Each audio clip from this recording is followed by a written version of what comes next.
Mantan Kabid Perindustrian Dinas Koperasi UKM Kabupaten Aceh Barat Daya ditahan oleh Kejari setempat usai ditetapkan sebagai tersangka pada kasus pengadaan aplikasi marketplace bernama Tokopedia yang menelan anggaran miliaran rupiah.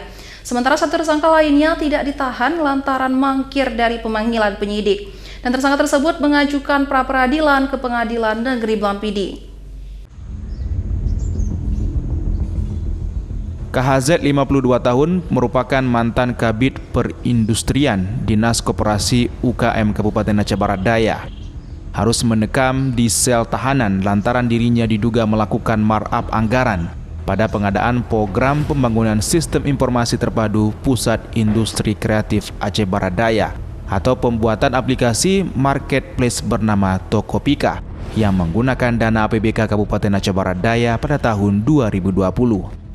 Kejaksaan Negeri Aceh Barat Daya menahan KHZ sejak Kamis 14 Juli kemarin hingga 20 hari ke depan. Kini tersangka dititipkan di sel lapas kelas 2B Blampidi. Nah, untuk yang penyedia memang kita sudah melakukan 3 kali pemanggilan, bahkan 2 kali pemanggilan dilakukan untuk pemeriksaan di APIA.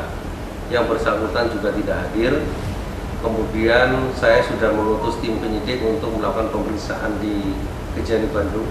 Kami sudah berkoordinasi dan juga tidak hadir juga, bahkan sudah ditunggu, bahkan sampai ke rumahnya pun ternyata juga yang bersangkutan tidak ada.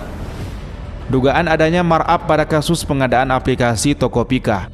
Penyidik Kejaksaan Negeri Aceh Barat Daya ini telah memeriksa 13 saksi dari pengurus aplikasi tersebut dan 3 saksi ahli. Kini penyidik masih melakukan pendalaman. Setelah berkas lengkap, selanjutnya akan dilimpahkan ke Pengadilan Tinggi Tindak Pidana Korupsi Aceh. Dari Kabupaten Aceh Barat Daya, Erdawati, iNews melaporkan.